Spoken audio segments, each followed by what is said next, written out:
मैं हर रोज काम पर जाता हूँ, ठीक आप करोड़ों लोगों की तरह। मेरे भी अपने परिवार के लिए सपने हैं।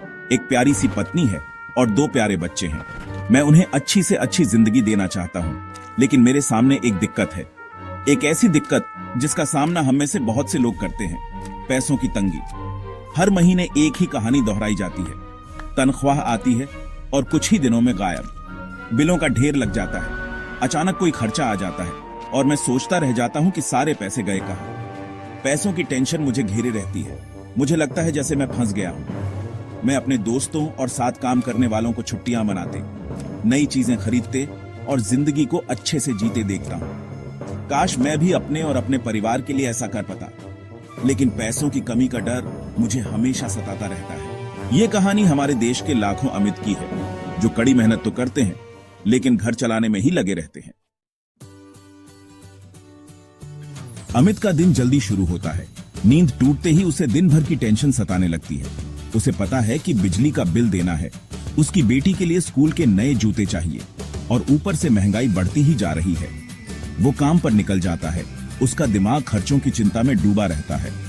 काम पर वो अपने काम पर ध्यान देने की कोशिश करता है, लेकिन उसकी आर्थिक स्थिति का तनाव हमेशा उसके दिमाग के किसी कोने में रहता है। मुझे अपने फोन पर एक नोटिफिकेशन दिखता है। एक नया फोन जो मैं बहुत दिनों से लेना चाहता था, उस पर बड़ा डिस्काउंट चल रहा है।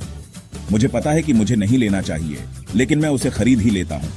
मैं अपने आप को समझाता हूँ कि ये मेरी मेहनत का इनाम है, लेकिन दिल ही दिल में मुझे पता है कि ये मेरे पहले से ही कमजोर बजट पर एक और चोट है। अमित घर लौटता है, थका हुआ और हारा हुआ।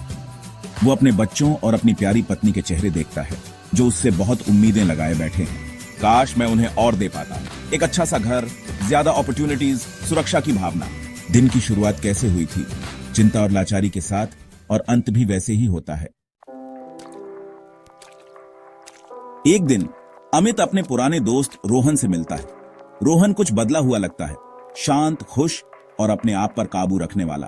मैं उसे अपनी पैसों की तंगी के बारे में बताता हूँ, अपने दिल का सारा हाल बयान कर देता हूँ।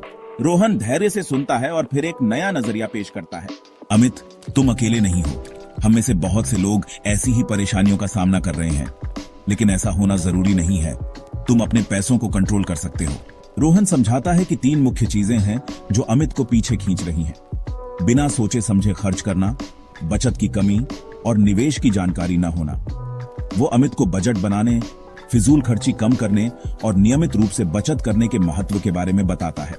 वो अमित को कंपाउंडिंग की ताकत के बारे में बताता है और कैसे छोटे छोटे निवेश भी समय के साथ बढ़कर बड़ा रूप ले सकते हैं।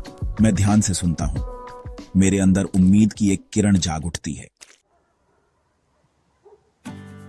रोहन की सलाह से प्रेरित होकर मैंने फैसला किया कि अब कुछ बदलना होगा। मैंने एक सिंपल सा बजट बनाकर शुरुआत की और पूरे 1 महीने तक अपने खर्चों पर बारीकी से नजर रखी। अमित ये देखकर हैरान रह गया कि वो कितना पैसा उन चीजों पर बर्बाद कर रहा था जिनकी उसे जरूरत ही नहीं थी। महंगे काफे वाली रोज की चाय, ऑनलाइन सब्सक्रिप्शंस जिनका वो इस्तेमाल ही नहीं करता था, बिना सोचे समझे की गई वो शॉपिंग जो बस कुछ देर की खुशी देती थी। हमने अपने किचन टेबल पर बैठकर साथ मिलकर अपने बजट की समीक्षा की और छोटे छोटे बदलाव करने की ठान ली। मैं अपने साथ खाना लेकर जाने लगा, गैर जरूरी सब्सक्रिप्शंस बंद कर दिए और उन चीजों को खरीदने से खुद को रोकने लगा जिनकी मुझे जरूरत नहीं थी। मैंने हफ्ते में कुछ दिन पैदल चलकर ऑफिस जाना शुरू कर दिया, जिससे ट्रांसपोर्टेशन का खर्चा भी बचा और कसरत भी हो गई। अमित ने एक रिकरिंग डिपॉजिट अकाउंट खोला और हर महीने थोड़ी थोड़ी रकम जमा करना शुरू कर दिया। उसने अलग अलग निवेश के विकल्पों के बारे में भी जाना और कम जोखिम वाले निवेशों से शुरुआत की। महीने बीतते गए और मुझे अपनी मेहनत का फल मिलने लगा।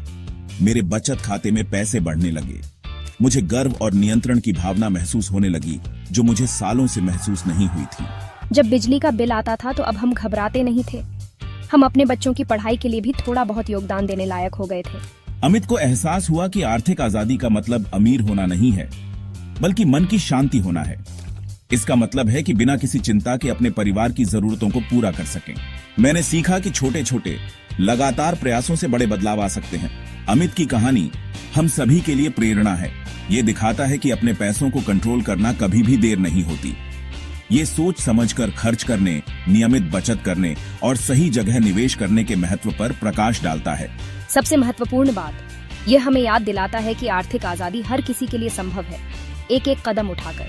आज ही शुरुआत करें, एक बजट बनाएं, फिजूल खर्ची कम करें और बचत करना शुरू करें। आपका भविष्य खुद आप